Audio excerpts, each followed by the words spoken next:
3 days, we lived on a dive boat in one of the most protected marine parks in Thailand. No crowds, no long daily boat rides. Just wake up, dive, eat, and repeat. Tucked away in the Andaman Sea, the Surin Islands are part of a national park, and that protection is exactly why the reefs here are still so healthy. In this video, we're taking you with us aboard the MV Koon9, showing you what life on board feels like, how incredible the diving is, and whether a Liveaboard in Thailand is actually worth it. And we will share the thing that surprised us more than the untouched coral reefs.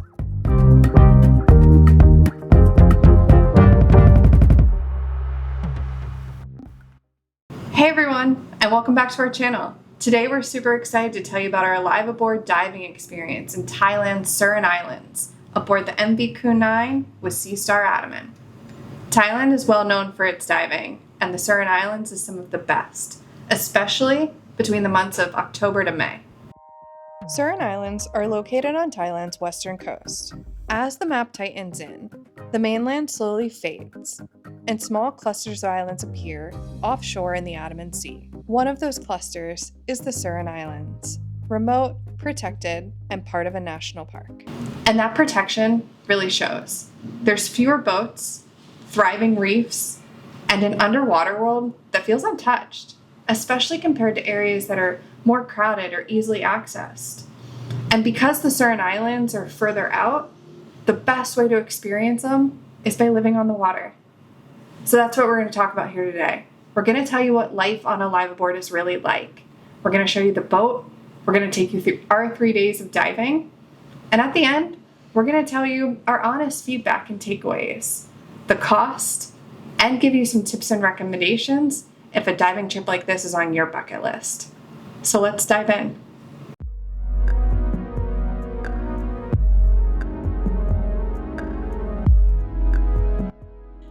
Our journey actually started the day before we boarded the boat. We arrived in Khao Lak, settled into our hotel for the night, and then headed out to meet the dive team.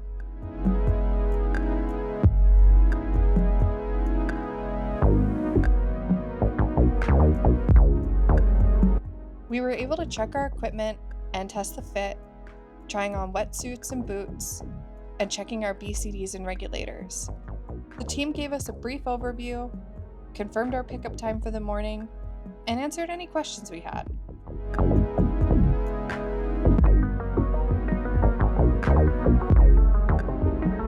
The next morning, right on schedule, staff were waiting outside with a comfortable ride. We picked up a few more guests and headed to the dock.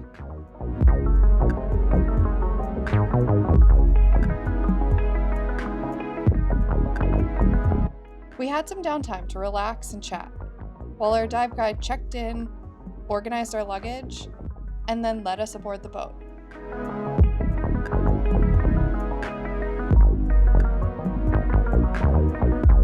The speedboat departs daily, shuttling guests to and from the MV Koon9. Depending on the boat's location, the ride can take anywhere from 1 to 2 hours. Ours was a quick 70 minutes.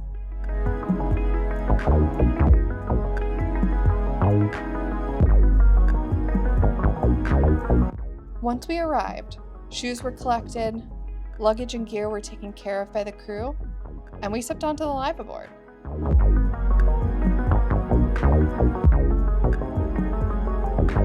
Shortly after arriving, we were welcomed by Linda, the onboard manager, who quietly keeps everything running behind the scenes.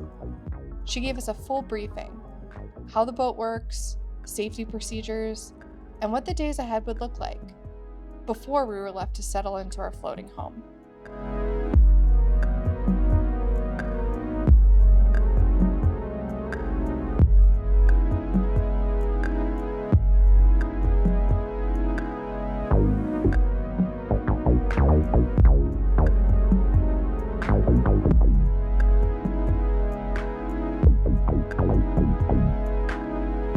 The MV Koon9 feels purpose-built for divers. There are 18 cabins on board, a mix of doubles, twins, and a couple bunk beds. And while the rooms are compact, they have everything you need. Comfortable beds, private bathrooms, storage space, and even a window to remind you that you're never far from the ocean. The rest of the boat is designed around shared space. Just outside the cabins is the dive deck, where everyone gets their own station, and the rhythm of gearing up quickly becomes second nature.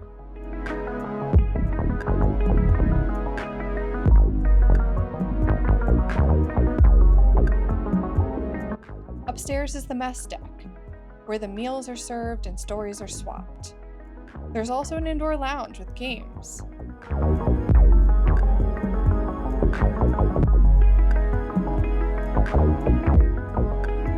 And finally, there is an open upper deck, where mornings start quietly with coffee and sunrises, and evenings wind down under the stars.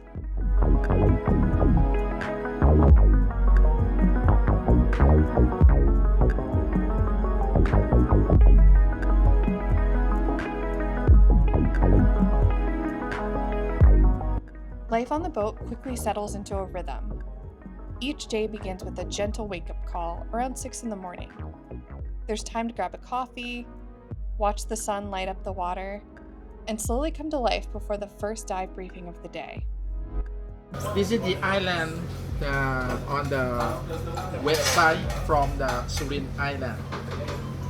And we stay between from the South Surin and North Surin. On the left side, and that is the South Surin. On the right is North Surin.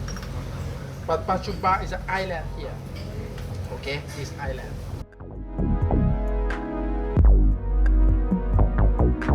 Every dive is guided, and the briefings strike a great balance, structured and safe, but never rushed.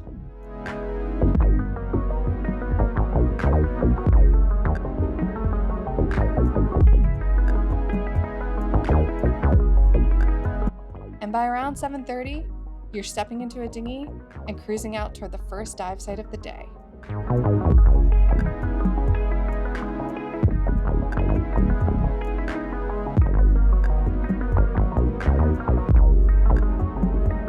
After the dive, you return to the boat, rinse your gear, and almost without fail, you're greeted with a smile and a cup of tea or water. Breakfast is waiting, and there's time to sit, talk, or simply relax and enjoy the ocean views.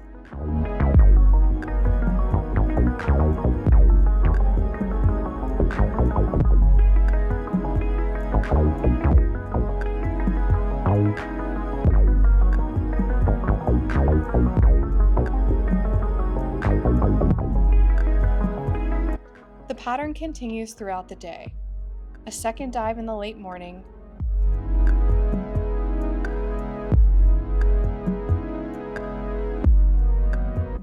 followed by lunch and a slow afternoon break. Some people nap, some play video games, others scroll through photos or relive the underwater adventures. The third dive happens early in the afternoon, timed so that anyone disembarking later still has time to shower and pack. Not long after, more snacks appear.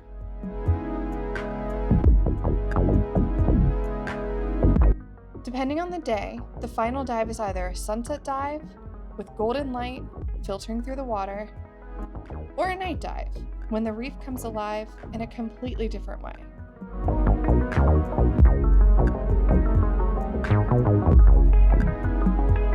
And evenings on board are something special too. A great mix of lively and relaxed. Dinner isn't just a meal, it's an event, and every night is different. Our first night, the deck turned into a casual barbecue. Each table had its own grill, and small groups cooked together while talking and getting to know one another. There were meats, seafoods, plenty of options, and the atmosphere was lively, social, and welcoming.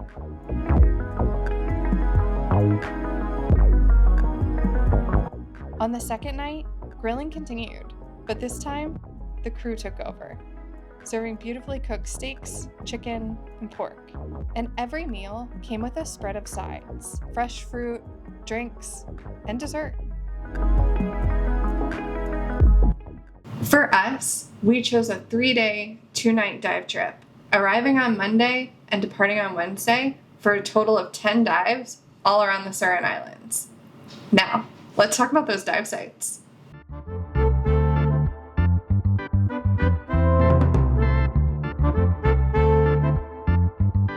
On Monday, we began with 2 dives at South Surin.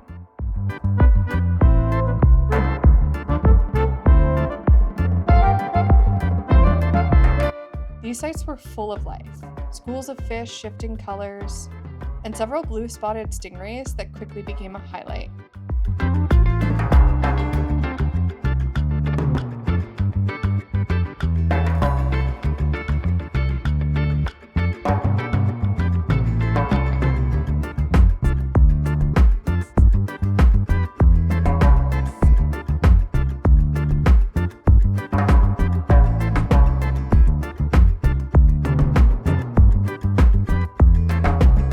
And the day ended with a night dive at North Surin. And a night dive really speaks for itself, as the reef takes on a whole new personality after dark.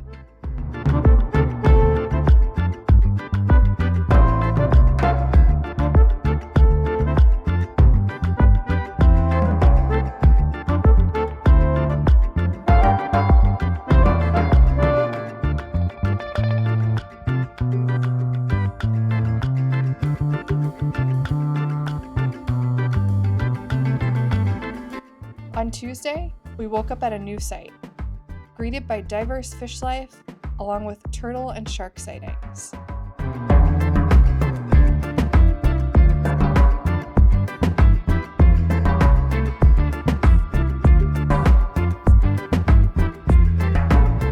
The rest of the day was spent at the famed Richelieu Rock, often called the jewel of the Andaman Sea.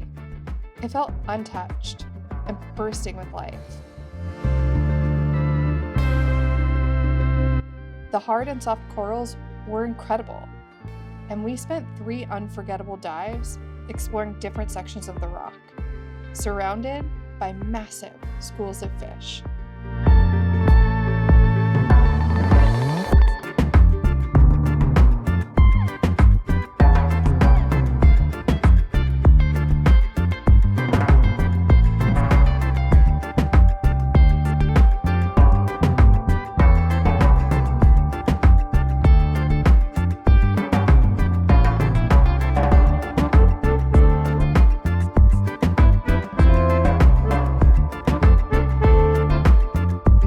On our final day, Wednesday, we completed 3 more dives across 2 additional sites.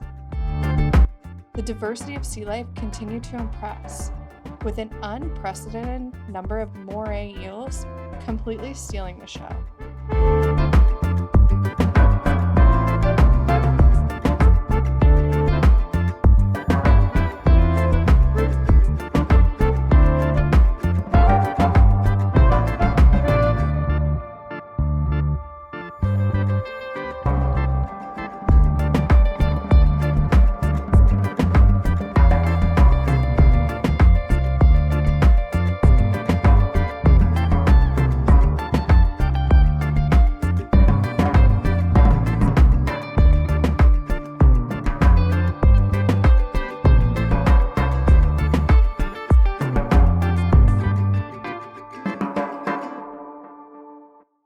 While the footage really does speak for itself, one of our biggest takeaways was how incredible the diving was. The Surin Islands completely exceeded our expectations, with some of the healthiest coral reefs we've ever seen. But what made the experience even more special was our time aboard the MV Koon9. We booked through No Trouble, Just Bubbles, and their communication was clear, efficient, professional. They made things really easy for us. And then the boat itself. It was so well designed for diving and for comfort. Some other standout advantages. We were able to test our dive gear ahead of time. Each dive was guided. You could board the boat any day, and you could choose how long you wanted to stay. Each dive was well planned and fully supported. And I have to give a special shout out to our dive guide, Jackie, who was incredible, start to finish. But the thing that absolutely surprised us the most, this trip was relaxing. Liveaboards don't always feel that way. Sometimes they feel rushed or hurried. It feels like you're constantly gearing up to hit the water. MV Koon9 never felt that way, which for me made it an enjoyable trip, but also safe. Now, let's break down the cost for a 3-day, 2-night Liveaboard. The total trip cost for 2 people was $1,800 US. The trip price included cost per person, national park fees, and full equipment rental. And of that $1,800, we had to pay 30% up front. And if you're considering a trip like this, here are a few final tips. Number 1, stay in CalLock the night before. It allows time to check equipment and start the trip well rested. Number 2, pack light. You don't need much on board, and less luggage makes cabin life easier. Number 3, if you're prone to motion sickness, plan ahead, especially for the speedboat ride out there. And number 4, think about your shoes. They're collected when you board and returned at the end. So consider packing them away if you want to keep track of them. Well, that's it. We hope you enjoyed this video. If you liked it or found it helpful, let us know in the comments. And be sure to check out our website, riworldtravel.com, and consider subscribing if you want to see more videos like this one. Thanks for watching.